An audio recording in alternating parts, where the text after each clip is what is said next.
Jones regions of Colorado's San Juan Mountains ranked among the most starkly gorgeous, if not exactly death-defying, peaks he'd skied. Few enjoyed his brand of freedom, flying downhill with the warm sun on his face and cool snow at his heels. Fewer got to live their dream. He traversed the remainder of the chute feeling like a lucky SOB despite the financial headaches awaiting him at the end of the day.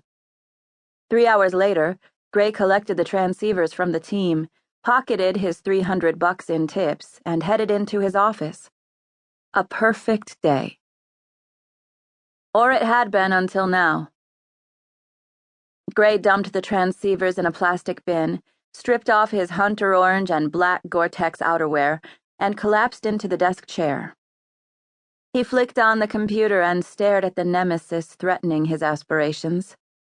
A spreadsheet. A seriously challenging nightmare for someone with dyslexia. Numbers and text scrambled in the gray-white glare of the computer screen, despite the intentionally enlarged font.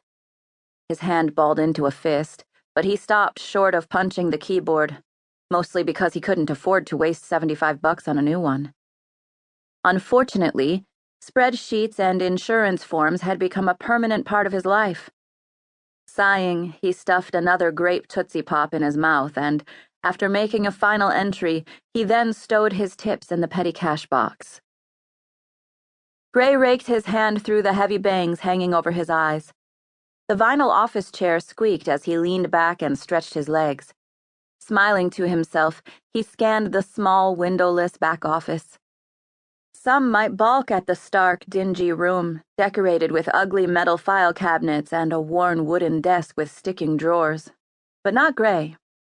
It may be ugly, but it was all his, thanks to an inheritance from his grandfather and the fortunate timing of meeting Bill Batten just when the man wanted to sell his business.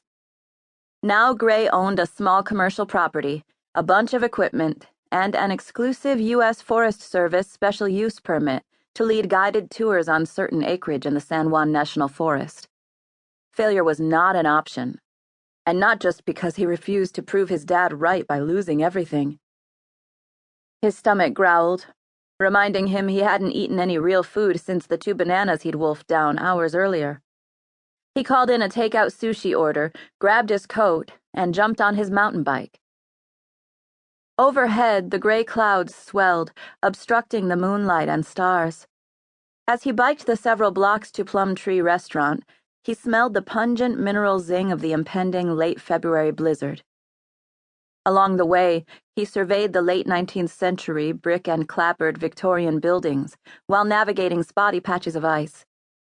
The old silver mining town, declared a historic district in its entirety, had grown into a premier winter resort community since the early 70s. Despite its similarities to his hometown near Lake Tahoe, this resort didn't suffocate him with sad memories. Grey leaned his bike against an obliging tree and entered Plum Tree. While waiting for his order, he wandered over to the sushi bar to watch the itame prepare futomaki. The chef's precision with the knife held Grey's focus until a bright, feminine laugh, almost a giggle, snagged his attention.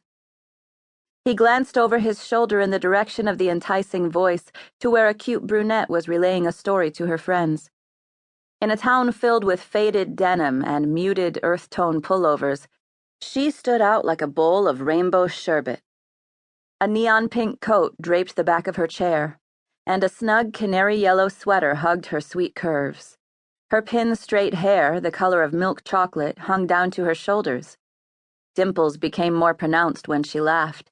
Her hands gestured wildly, then covered her eyes as she shook her head in the middle of her story. Her vitality stood out in the middle of the crowded restaurant, entrancing him.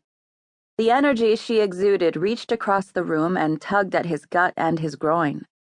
He noticed little details like the absence of makeup and jewelry, though from a distance he couldn't make out whether her eyes were blue or green. They were sparkling and round and faintly curled upward at their outer edges and, oh shit, she just met his unflinching gaze. Apparently stunned by his boldness, her dough-shaped eyes blinked 3 times in rapid succession. Bambi. Usually it took him a while to choose someone's nickname, but